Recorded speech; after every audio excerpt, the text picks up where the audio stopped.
Last night, Trieu Duong struggled to care for his 3-month-old daughter as her fever rose.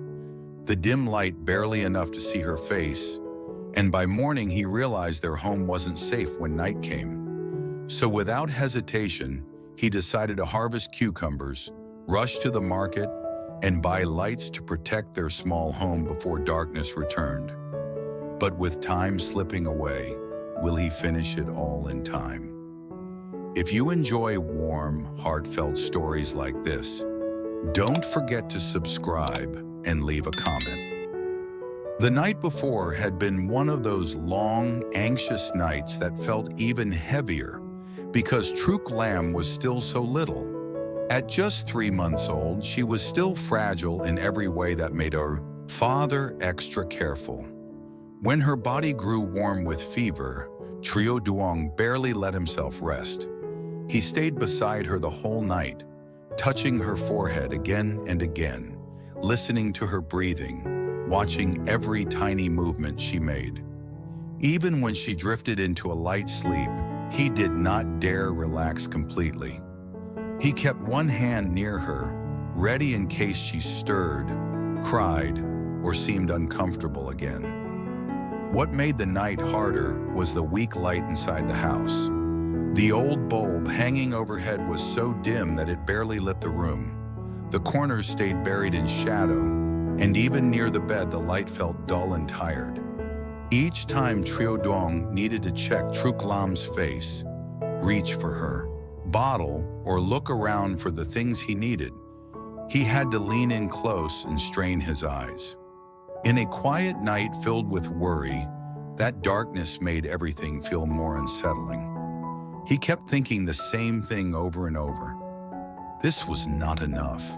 Not for a father caring for a 3-month-old baby through a feverish night. By morning, the fever had started to ease. Soft daylight slowly slipped into the house, and the room finally felt less tense. Trieu Duong looked down and saw that Truc Lam's face was calmer than it had been a few hours earlier.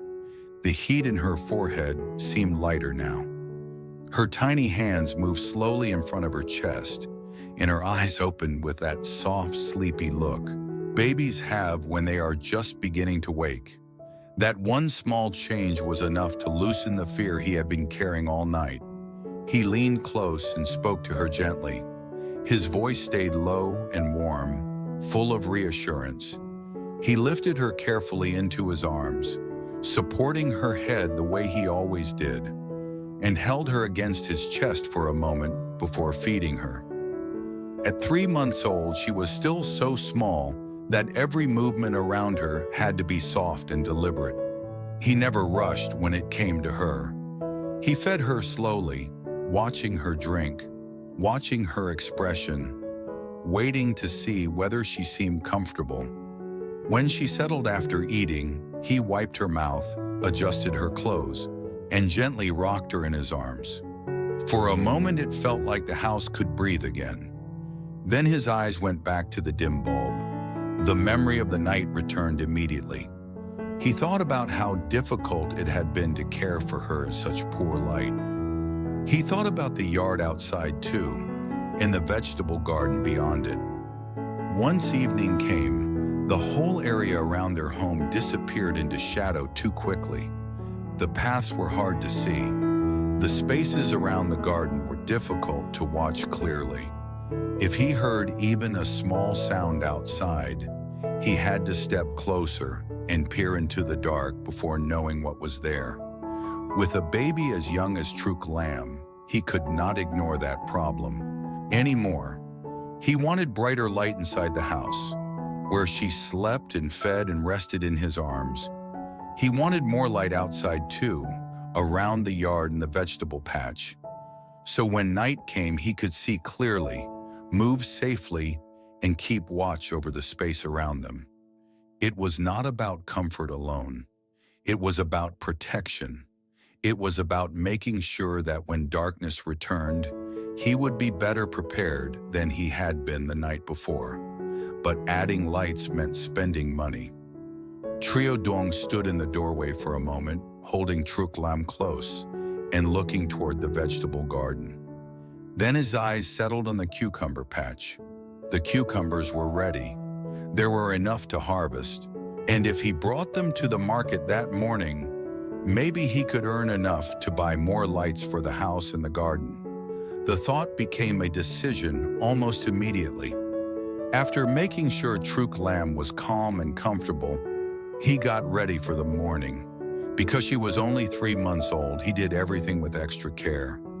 He wrapped her securely to his chest first while preparing, keeping her close where he could watch her easily. He checked that her head was supported well and that the cloth was snug but gentle. He paused more than once to make sure she could breathe comfortably and rest against him without strain. Only when he was certain she was settled did he take a basket and walk with her toward the cucumber patch. The morning air was cool and fresh.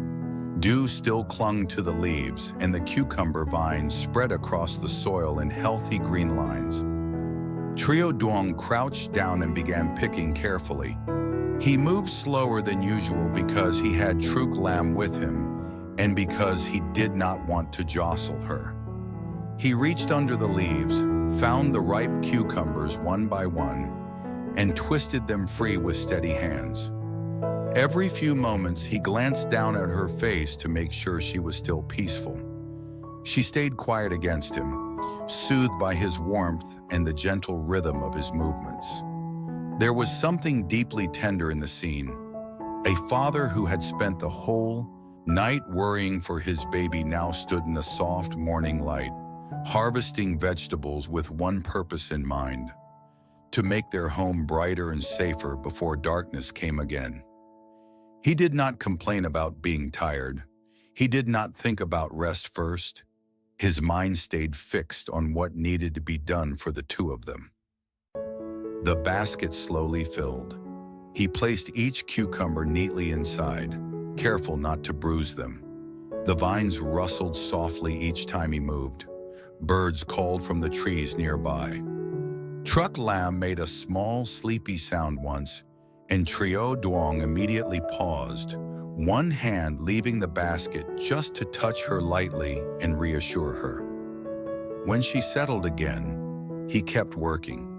Once he had enough cucumbers to sell, he returned to the house.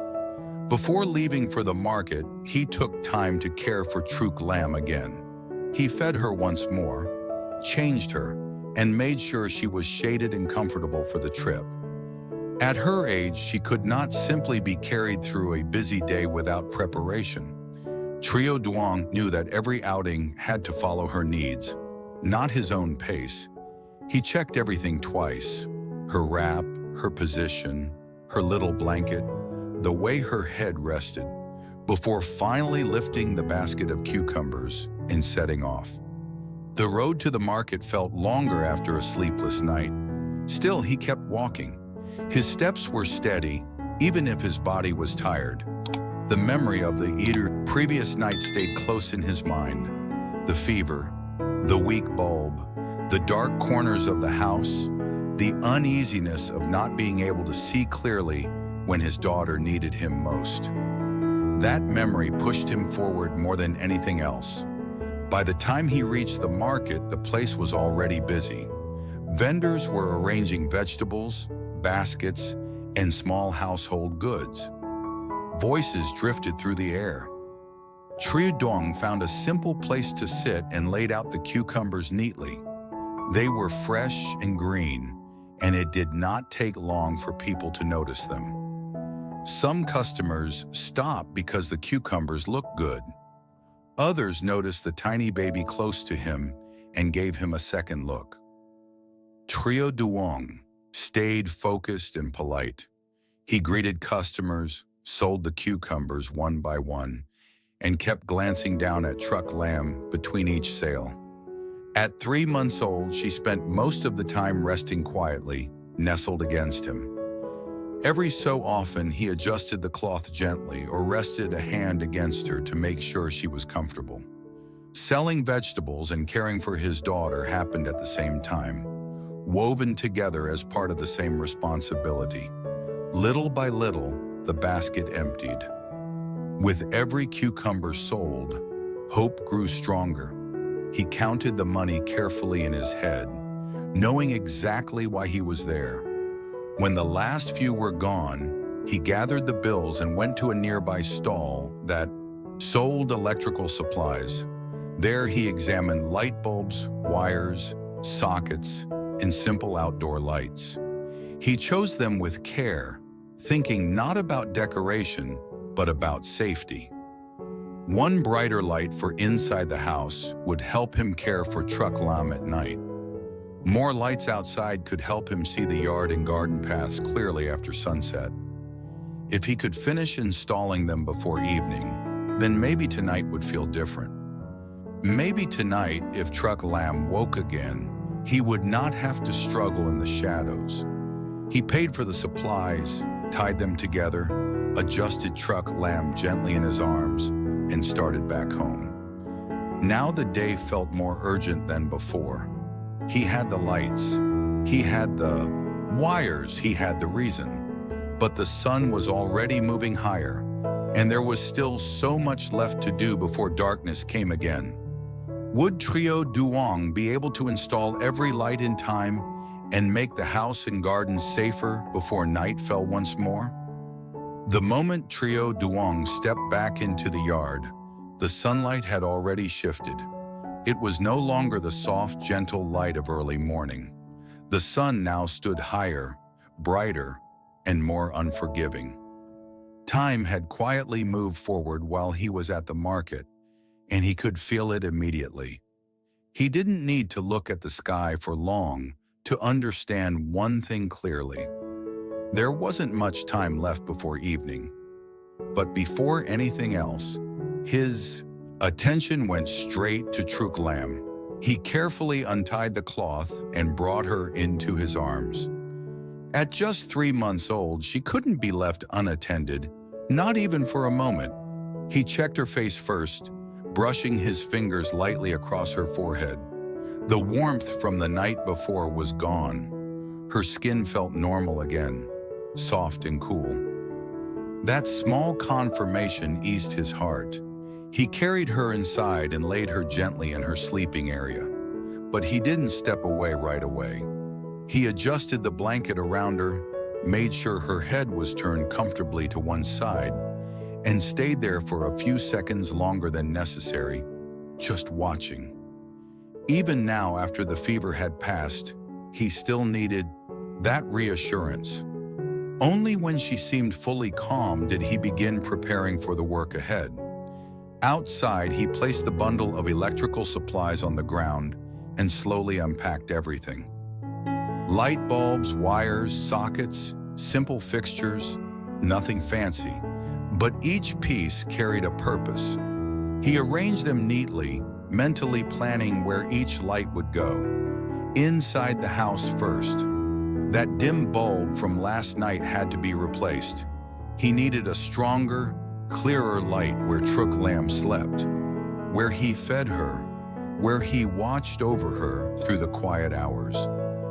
Then outside, the yard, the path leading to the garden, and the edges of the vegetable patch.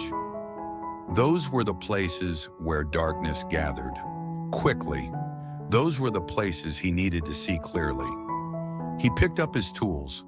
Before starting, he glanced back inside again. Truc Lam was still lying peacefully, her small chest rising and falling in a steady rhythm. The sight gave him just enough confidence to begin. He moved quickly, but never carelessly. The first task was the bulb inside the house.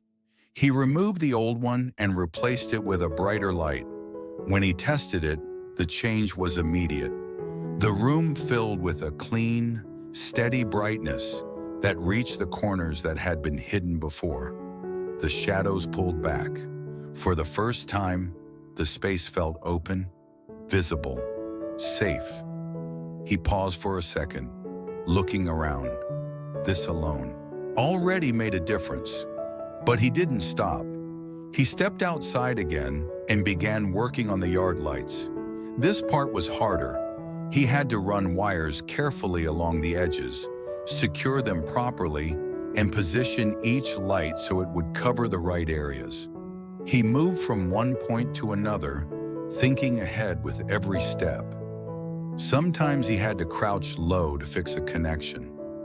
Sometimes he had to stand and stretch to reach higher spots.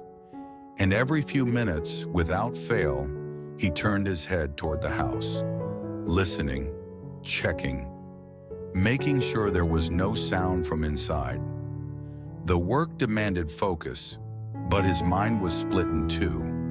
One part on the task, the other always on Truc Lam. A soft cry broke the quiet. He stopped immediately. Without hesitation, he set the tools down and walked quickly inside. Truc Lam had stirred from her sleep, her tiny face slightly scrunched, her arms moving gently in the air. Maybe she felt uncomfortable, or maybe she just needed to feel his presence again. He didn't try to guess too much. He simply picked her up. Holding her close, he gently rocked her, his hands supporting her head as always. His voice returned to that same soft tone, the one he used through the night before. He didn't rush to put her down again. He stayed with her until her body relaxed, until her small movements slowed, until her breathing settled. But this time, he made a different choice. He knew the work outside would take time, so instead of laying her back down, he tied her securely to his chest. At 3 months old, she was still light enough to carry this way, close enough for him to feel every small movement, every breath. He adjusted the cloth carefully, making sure she was comfortable, supported and shaded from the sun. Then he stepped back outside. Now the work continued, but with her right there with him. Every movement became even more controlled. When he bent down, he did it slowly. When he reached up, he made sure his balance stayed steady. One hand often checked the cloth instinctively, even when he knew it was secure. The sun continued to move. The light began to soften just slightly, a quiet sign that afternoon was beginning to lean toward evening. He quickened his pace. The first outdoor light was fixed near the doorway. He tested it. It worked. The second went along the path leading to the garden. He adjusted its angle carefully so it would spread across the ground instead of pointing too high. When he turned it on briefly to test, the path lit up clearly. The third was placed near the edge of the vegetable patch. That one mattered. That area had been the darkest the night before. It was where shadows gathered the fastest, where shapes blurred together, where he felt the most uncertain. He worked more carefully here, securing the wires properly, making sure nothing was loose. Sweat began to form along his forehead. His hands moved faster now, but his attention never slipped. Behind him, Truc Lam stayed quiet against his chest, soothed by his warmth and the steady rhythm of his breathing. Occasionally, she made a small sound, and each time, he responded immediately, either by adjusting her position slightly or speaking softly to her without stopping his work. The sky slowly shifted color. The bright blue softened. The light turned warmer. Time was running out. There was one last light to install, further out near the far edge of the yard. He walked there quickly, tools in hand, his steps more urgent now. The ground beneath his feet was familiar, but the pressure in his chest grew heavier, not from fear, but from responsibility. He couldn't leave this unfinished, not after last night, not after seeing how vulnerable everything felt in the dark. He worked faster, securing the final connections, tightening everything carefully. His fingers moved with practiced efficiency, even as the light around him slowly dimmed. Then, he stepped back. He took a breath, and he switched it on. The light flickered once, then held steady. A soft glow spread across the far edge of the yard. He didn't stop there. He walked back toward the house and turned on each light one by one. Inside, outside, along the path, near the garden, each one came to life, pushing the darkness further away. By the time the sun dipped low and the first shadows of evening stretched across the ground, the house was no longer surrounded by uncertainty. It was surrounded by light. Trieu Duong stood there quietly, holding Truc Lam close against his chest. The gentle glow from the new lights reflected softly on her face. She remained calm, safe, unaware of the long day her father had just carried them through. He looked around one last time. Every corner was visible now. Every path was clear. Every space that had once been hidden in darkness now felt watched over. And in that quiet moment, as night finally settled in, there was no more rushing, no more urgency, only a simple, steady feeling. Tonight would be different. After a long, anxious night caring for his 3-month-old daughter, Truc Lam, through a fever in a dimly lit house, Trieu Duong realizes how unsafe the darkness feels. Determined to protect her, he spends the morning harvesting cucumbers and carries her with him to the market, hoping to earn enough money for better lighting. Despite his exhaustion, every step he takes is guided by his love and responsibility as a father. After selling the vegetables, he buys lights and quickly returns home, racing against time. Throughout the afternoon, he works carefully while keeping Truc Lam close, stopping whenever she needs him. As evening approaches, he manages to install all the lights just in time, turning their once shadowy home into a safe, warm space filled with light and care.